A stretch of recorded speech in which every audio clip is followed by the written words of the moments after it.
Crossroads. Each Crossroads story is based on the actual experiences of American clergymen, pastor, priest, or rabbi, the men who give inspiration and guidance to people at the crossroads of life. These dramatic stories are presented with the cooperation of our Board of Advisors, Captain Maurice M. Witherspoon, Father George B. Ford, and Dr. William F. Rosenblum.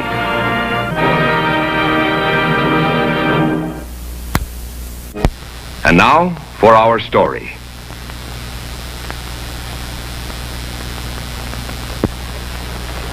"1886.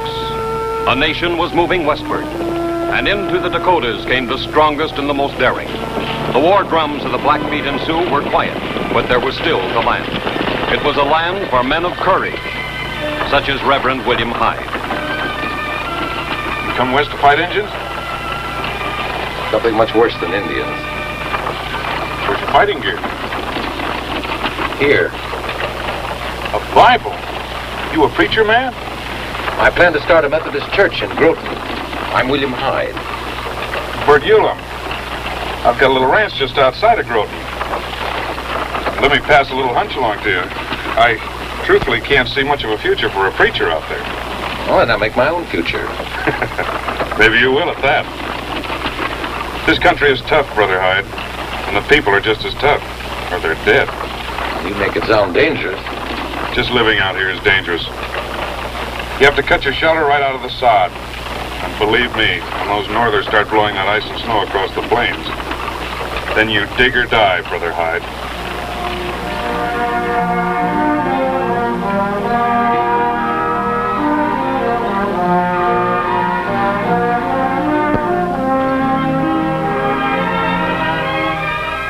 Charmed, Reverend Hyde. We certainly need churches in Groton. Of course, I won't be able to attend services for a spell, my husband being away. With the farm and the children, I just haven't much time to give to my social obligations. Then I'll bring the services to you, Mrs. Quiggs. To the farm? Yes. Oh, no, no. Well, it's not fixed up very nicely yet. I won't mind, and I'm sure God will understand. Oh, by the way, how's Delcy? I brought something for her. Well, the same, I guess. Quiet, always smiling at nothing. Strange child. She's not quite right, I guess. I made it for her. Dulcie doesn't need your charity, thank you. I only meant... If she wants a doll, I'll buy her one. A nice, fancy one. Good day, Reverend. Well, can you tie that? Not right. Why, Delsie's the sweetest kid in the Dakotas. All she needs is some love and... Easy, Molly. I think it best we go home. You should have brought the Grays. Oh, those wild devils. I wouldn't get in the same pasture with them. Reverend, you ought to talk to Axel Johnson. Besides owning a lot of the town, he owns this store and does some doctoring, too. He can help you get located, if he will. Then I'll see that he will. Thanks. Don't know about his preaching, but there's nothing wrong with his nerve. Reverend, huh? Well, I'm sorry you come. I didn't come, Mr. Johnson. Huh? I was sent. Anyone can come, but I was commissioned here. Oh, I see. Well, it's a pretty rough town yet. Busting out all over with growing pains. You figuring on building a church? Well, I have no money for that. I'll have to rent a place temporarily. Then you're out of business already, Reverend Hyde. Why? There isn't any place to rent. There isn't a store or a shack, not even an empty barn in the whole town. Growing pains. I'll find some place. You won't? Then I'll preach in the street. I have work to do here, Mr. Johnson, and I'm going to do it, with or without your help. Reverend, there's one place you might rent for Sundays, but you won't like it. If I can hold services there, I'll like it. Across the street, 2 doors down, ask for Dooley. Thank you. I'm going to turn this saloon into a church. Oh, no. Oh, yes. You can't turn a saloon into a church. God can. Not here. Here. No. Yes. No. Look, Reverend, My place is closed on Sunday, sure, but Axel knows that I wouldn't rent this place for no church. He was Just testing, I know. Mr. Dooley, I need a church, and if you won't rent to me, well, I'll just have to preach outside. Right outside. Oh, no. And every day. No, you wouldn't do... But I believe that you would. All right, Reverend, you win. Bless you, Mr. Dooley. But you know something? I've been on this frontier for 30 years. I'm still carrying lead from 10 gunfights and scars from at least a dozen more, and this is the first time that I was ever backed down and by a preacher. Now go on, get out of here. I got work to do. Thank you, Mr. Dooley. This man feel like drinking his own booze.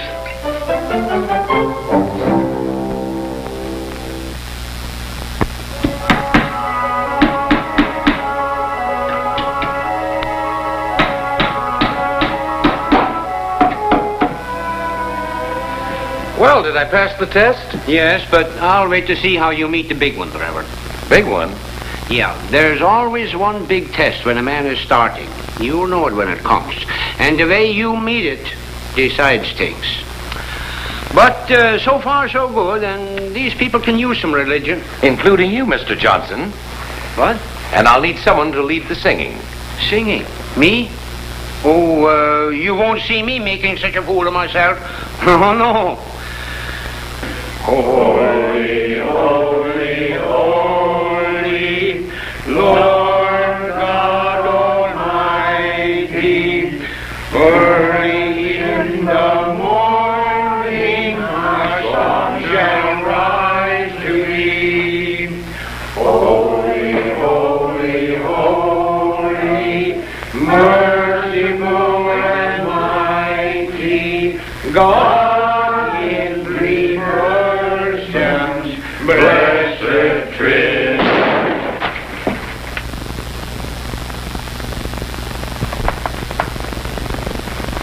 All right, you sinners, listen to me. I'm the devil's man, and I'm running this here meeting. Now let's sing a happy song. Brother, put that gun down. This is God's house. This is a saloon. And I got a hankering for some saloon singing. Hey, you, Johnson, you lead it off. Make it good and loud, because I want to hear some bellering. No, We'll... Shut up, preacher.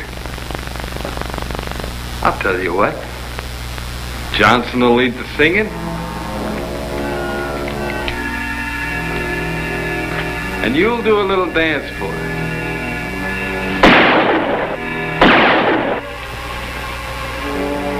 Start dancing.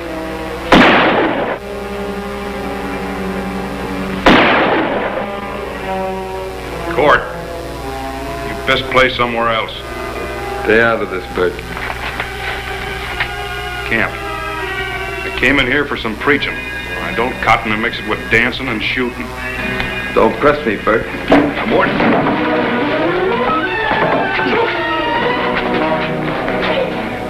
Go ahead with your sermon, Reverend. I'll be back in time for the hellfire and brimstone. Would you open the door, please?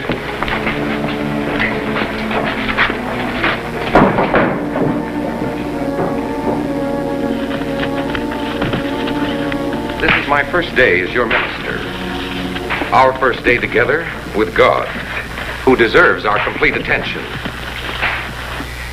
And I am not ashamed of the gospel of Christ. Paul said that when he was beaten and despised for his beliefs. As Christians here, can we all say the same? Are you afraid of the scoffer's ridicule? Or are you willing to stand up and fight? God needs help, your help. But you can't worship him in secret, my brothers and sisters. You must be willing to take the gospel with you into your work and into your homes. Do it proudly, so you can say, as Paul said, I am not ashamed of the gospel of Christ.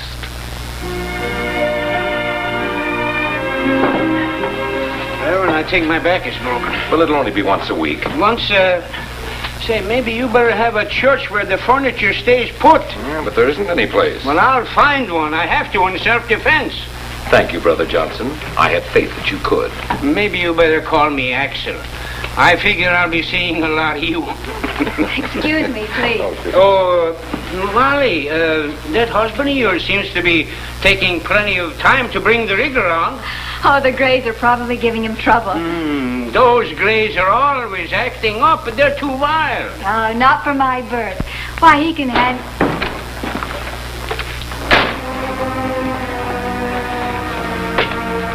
Miss Ewell, you best come down to the stable. Bert's had an accident. The harness is busted, and them horses they just took I better go and get my bag. No rush, Axel. That buckboard flipped over on him, and, well, he just ain't got no use for a doctor. And so we question not thy holy wisdom, but commend Bert into thy heavenly care. We pray, dear Lord, that thou wilt give us the understanding to accept our loss, the courage to overcome our tragedy, and the faith to continue our lives in thy holy service. Amen.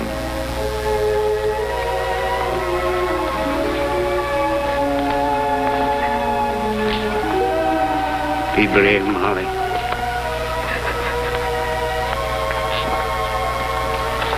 Bert, now there was a man to ride the river with. Molly, he was... Reverend? Molly, let me take you home. No. You and your talk of God. Well, I hate God, do you hear? Molly, you don't... I hate him. He took my Bert. Did he care how much I needed him? How it tears the heart and soul out of me just to sit in that sod shack alone.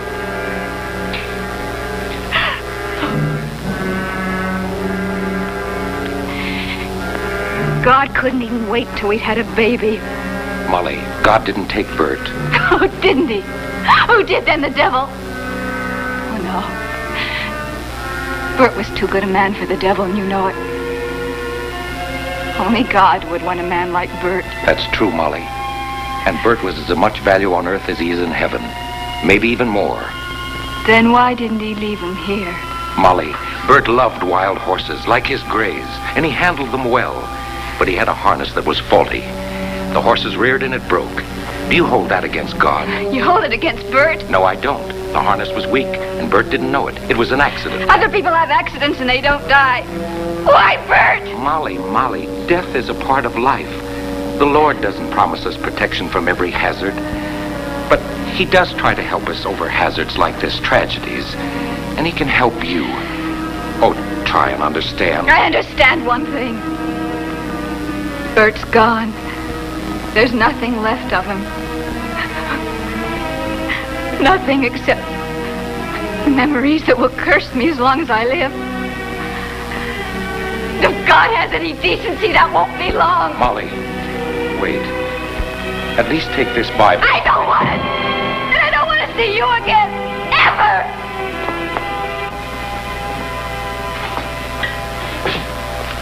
Well, I don't have to ask. No, Molly wouldn't even let me in the house. I tell you I'm licked, Axel. When are you leaving? Leaving? But it's only Molly that's got me beaten. I'm not... Reverend, do you remember the story about the shepherd and the lost sheep? Of course, but...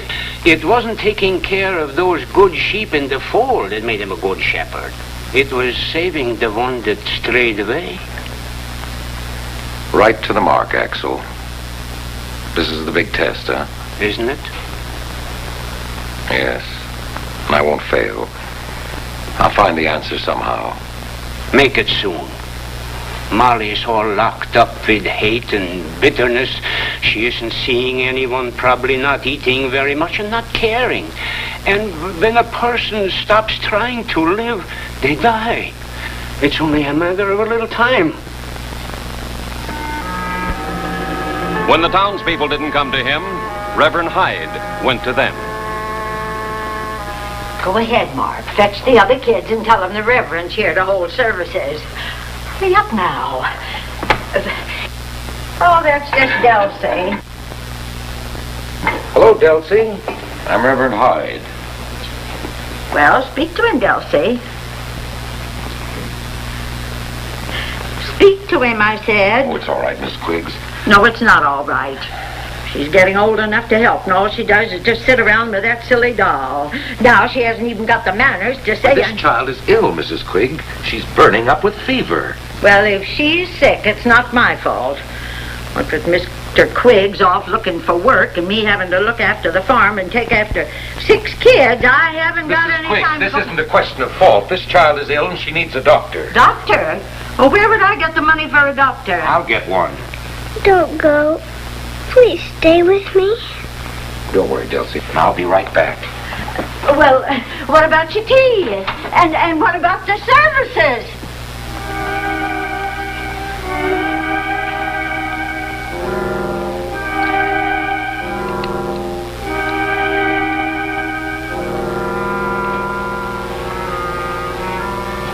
The kids are getting hungry. They can wait. You keep this room clear until I'm finished. Well, you finish quick then. I haven't any time to go pampering Delcy. Get out. What? I'll have you know this is my house. 'Twas him asked you to come here, not me. Out!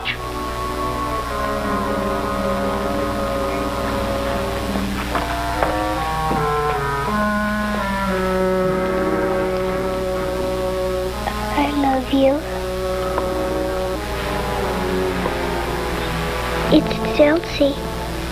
She's pretty. You love Delcy? Yes, Delcy. I loved you. No, you don't. You don't.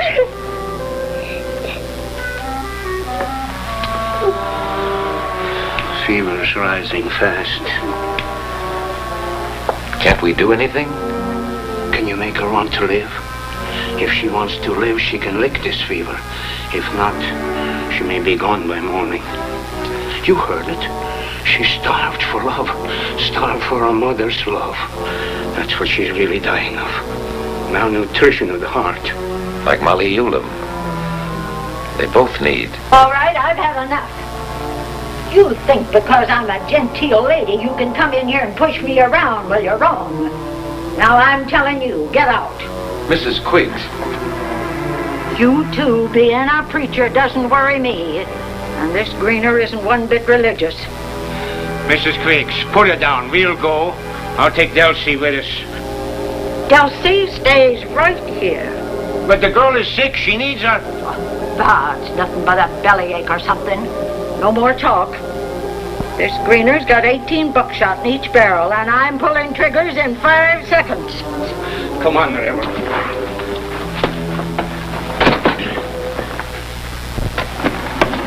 And don't you come back either. I'm choosy about my gentlemen callers.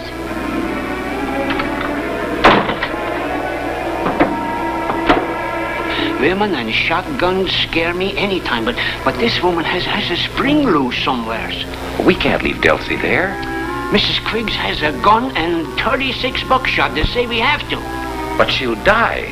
I know it, but I don't know what to do.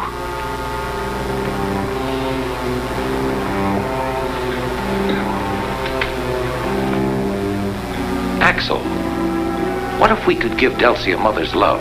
You said it might help to break her fever. You can't fool a child. Delcy would know it was a fake. It wouldn't be a fake with Molly Eulum. She needs Delcy and Delcy needs her. It has to be God's answer. And Mrs. Quiggs' answer would be no. So I won't ask her. Reverend, if you're thinking what I think you're thinking, I think you're crazy. But I'm with you, 100%. Good.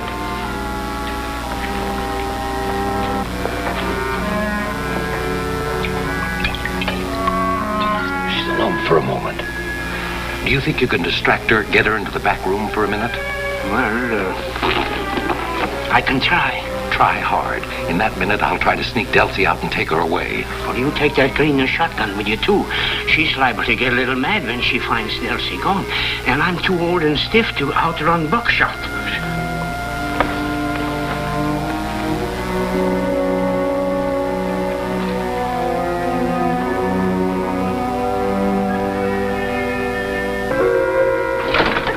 Mrs. Quiggs, I just came back to apologize. Apologize? Well, I should think you would. I know you're angry, but I beg you to forgive me like the generous lady you are. Well... It was that Reverend Hyde. I never should have listened to him, Mrs. Quiggs. Mrs. Quiggs, your eyes. How do you feel? I feel fine. Oh, no, it couldn't be. Oh, what couldn't be? What's wrong? Dilation of the pupils. The first symptoms of... No, I shouldn't frighten you like this. I might be wrong, but I want a closer examination. Mrs. Quiggs, you must go in and rest. You must go in and lie down. Lie down? I'm giving you good advice, Mrs. Quiggs. Oh, but I can't. I'm giving you an examination.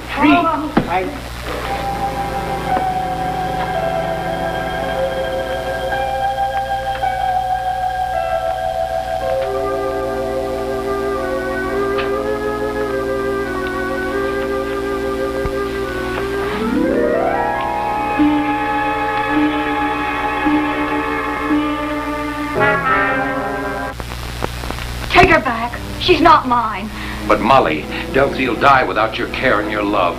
Love. I used to love. But that was when I had a heart, Reverend. God took that when he took Bert. Now all I've got left is a big empty spot full of nothing. So get her out of here. Take her back where she belongs. She belongs here with you, Molly. You're the only one that can make her want to live. All right, I'll take her back. Only let her rest for a moment. I'll wait outside. I know you'd prefer that. There. No! Take her now. She needs a few minutes rest, Molly. If you want her out now, you'll have to put her out. You think I won't? She's not my child. I don't know her a thing. I love Delsie. Do you love Delsie?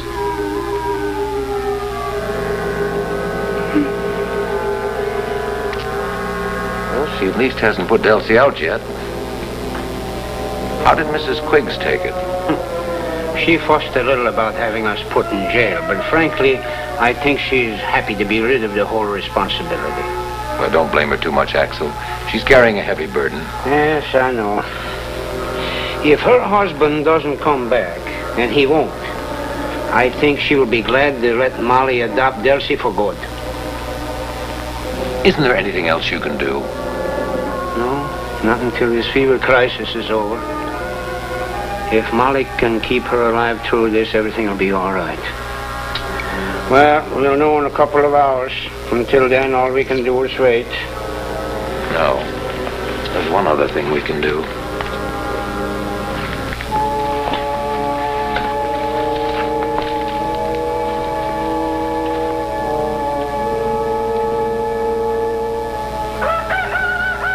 It's nearly dawn. It's past time, Reverend. I'm afraid...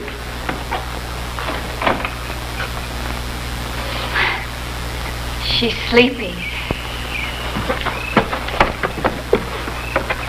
Reverend Hyde.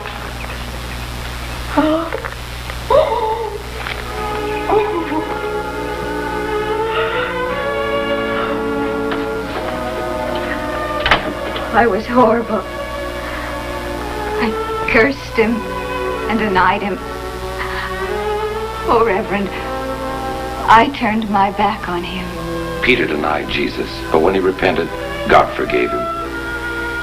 But I think you've earned more than just forgiveness tonight, Molly. God has a special place in his heart for those who take care of his children.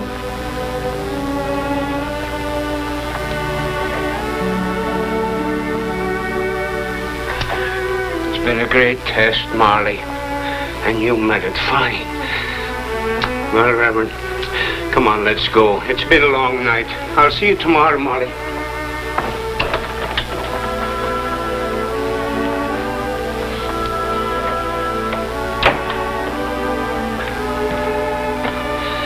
The big test is over. You'll do all right here, Reverend. Thanks, Axel. But it's not over. I have a lot of digging to do yet. I'm just starting. Mm-hmm. And it'll be fun to watch, too. In fact, I may join up with you permanently. You're a good man to dig with, Reverend Hyde. You sure are. Stories for Crossroads are selected by our Board of Advisors, Captain Maurice M. Witherspoon, Father George B. Ford, and Dr. William F. Rosenblum.